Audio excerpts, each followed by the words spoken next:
Well-placed lines is about storytelling. It refers to the additional lines and symbols used by comic artists to provide more information regarding the subject matter. My name is Vernon. Welcome to ToonSchool. One of the many differences between comic art and other art disciplines is that comic art makes use of simplified line work.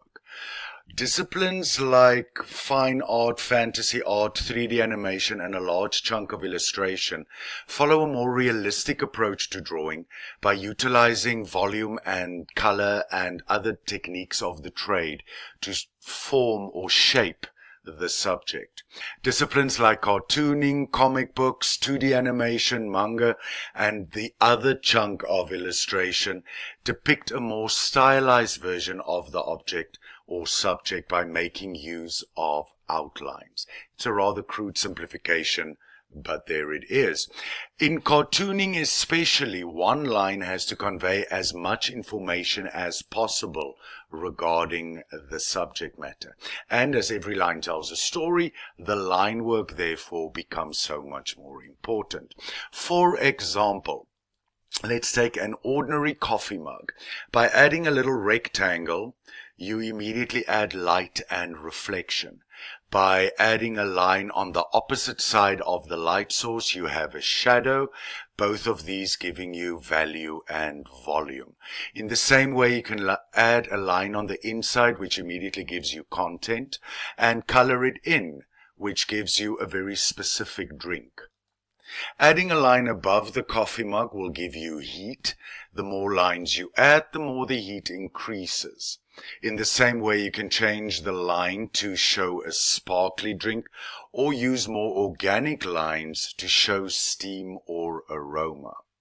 In the same way, you can add symbols that are universally understood to further elevate the artwork. For example, adding flames to give you a scalding or spicy drink, adding a mushroom cloud to make the drink strong or explosive.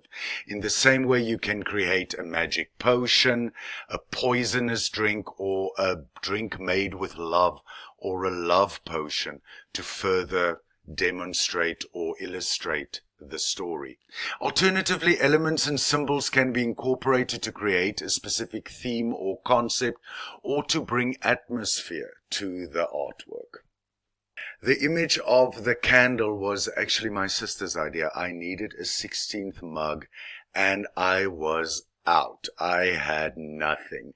And then she said, why don't you turn the mug upside down and just slap a candle on it? And I was like, that's some very impressive out-of-the-box thinking there, sister. So yes, for me, this journey into line work and cartoon symbology started at the end of 2019 when I came across this publication, The Lexicon of Comicana, by the cartoonist Mort Walker. Now, Walker, didn't know the man personally.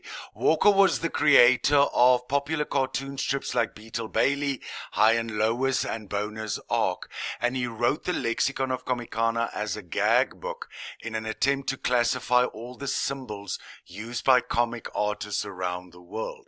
I found the content extremely intriguing, and the book can be viewed in the Internet Archives.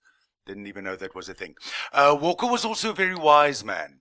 He said, every child is a cartoonist. We all begin by drawing crude symbols of people and houses and trees. No one ever starts out as a Rembrandt, but Rembrandt started out as a cartoonist.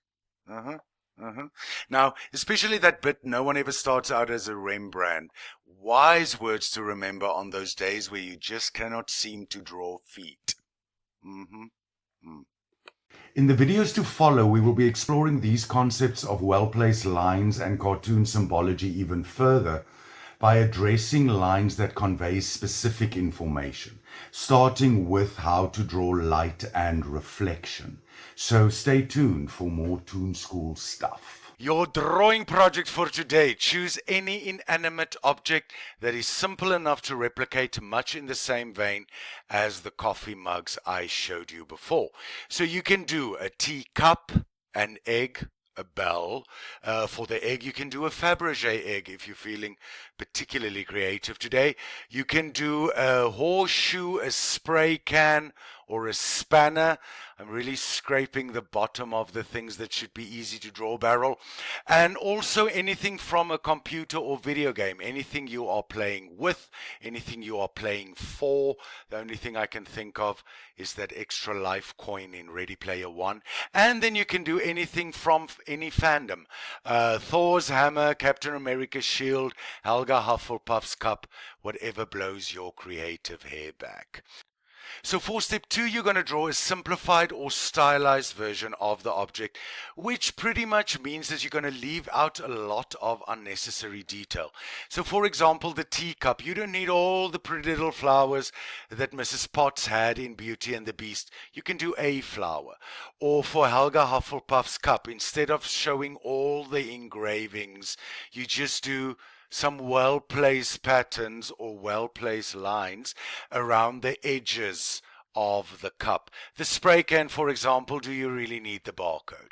So it's about giving enough information that the item is recognizable to your viewer. So in step 3, you're going to add lines and visual information to depict your object in one of the following actions or states. So the object moving or rolling or vibrating. There's a difference, for example, in moving and vibrating.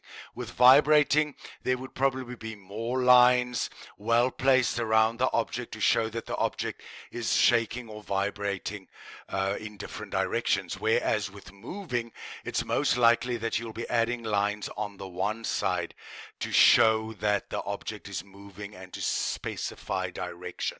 In the same way, the object can also be glowing. Maybe it has become some sort of a source of light and the object is now glowing. That would actually make a difference in your color work as well. Then for other states, you sort of have the different phases of an object: brand new, old and dusty, antique, or broken. I don't know why Toy Story comes to mind right now, but there it is. Brand new, old and dusty, antique, or broken. How would you portray these different objects? And then also frozen or heating up. And exploding. Exploding is a challenging one because in exploding, your object is in pieces and you have to show enough large pieces to show what it was, to make the object recognizable as well. And then finally, because this is ToonSchool and we love to draw from the imagination, depict your object flying. This can be flying with wings, without wings, zooming forward like a rocket, or hovering in mid-space.